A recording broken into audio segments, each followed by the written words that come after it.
রবীন্দ্রনাথের শেষ কটা দিন কেমন কেটেছিল। 1941 সালে জীবনের শেষ দিনগুলোই অসুখে ভুগেছিলেন কবি। সারা জীবন চিকিৎসকের কাঁচি থেকে নিজেকে বাঁচিয়েছেন। এবার বুঝি আর তা সম্ভব নয়। হোমিওপ্যাথি, অ্যালোপ্যাথি, কিন্তু কিছুতেই কিছু হচ্ছে না। শান্তিনিকেতনে ছিলেন তখন। এরই মধ্যে অবনীন্দ্রনাথ বেশ কিছু গল্প লিখেছেন। সেগুলো পড়ে দারুণ আনন্দ পেলেন কবি। বললেন আরও লিখতে। অবন ঠাকুর রানীচন্দ্রকে গল্প বলে যান।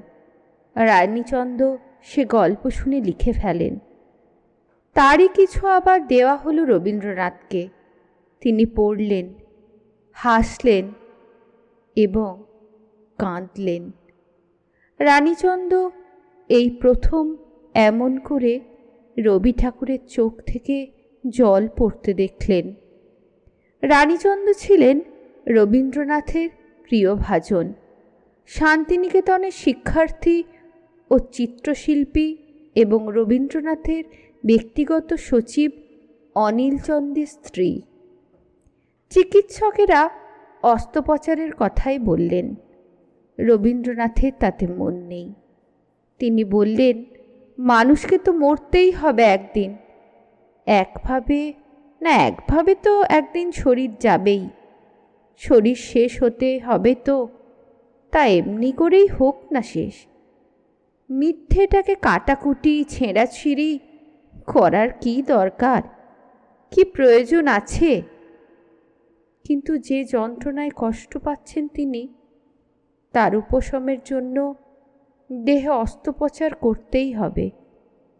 এই হলো চিকিৎসকদের মত। আর সেটা করতে হলে শান্তিনিকেতনকে বিদায় জানিয়ে চলে আসতে হবে কলকাতায়। তাই শেষবারের মতো শান্তিনিকেতন ছাড়লেন রবীন্দ্রনাথ ঠাকুর। 25শে জুলাই বেলা 3:15 রবীন্দ্রনাথ এলেন জোড়াসাঁকোর বাড়িতে। খবরটা গোপন রাখায় স্টেশনে কিংবা বাড়িতে ভিড় ছিল না।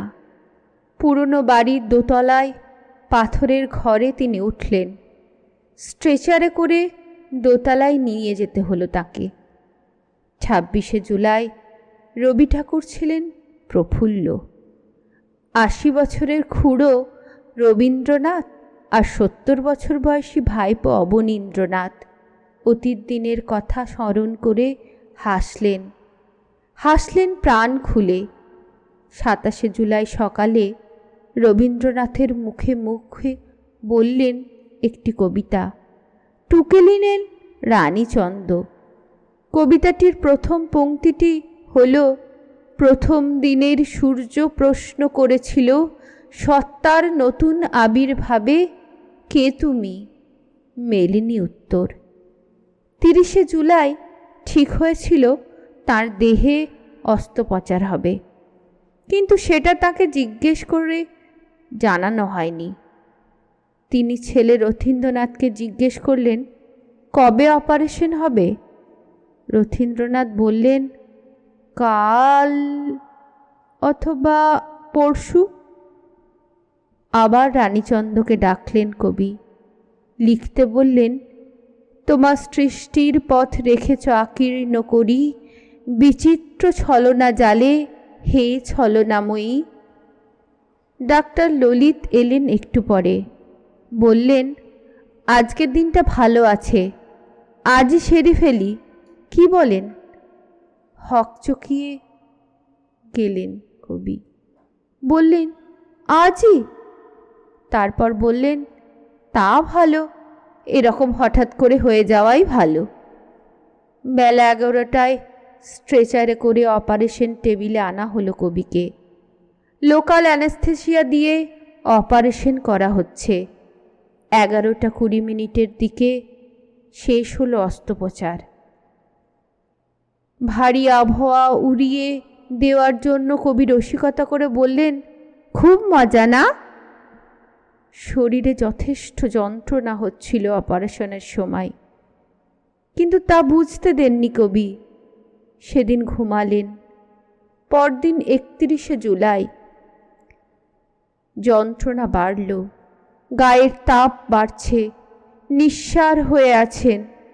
1 আগস্ট কথা বলছেন না কবি। অল্প অল্প জল আর ফলের রস খাওয়ানো হচ্ছে নাকে। চিকিৎসকেরা শঙ্কিত। 2 আগস্ট কিছু খেতে চাইলেন না, কিন্তু বললেন, আহ, আমাকে জ্বালাস নে তোরা। তাতেই সবাই খুশি। 23 আগস্ট শরীরের কোনো উন্নতি নেই। 4 আগস্ট সকালে 4 আউন্সের মতো কফি খেলেন, জ্বর বাড়ল। 5 আগস্ট ডক্টর নীলরতন সরকার বিধান রায়কে নিয়ে এলেন। রাতে স্যালাইন দেওয়া হলো কবিকে, অক্সিজেন আনিয়ে রাখা হলো। 6 আগস্ট বাড়িতে উৎসুক মানুষের ভিড়। হেঁচকি উঠছিল কবির।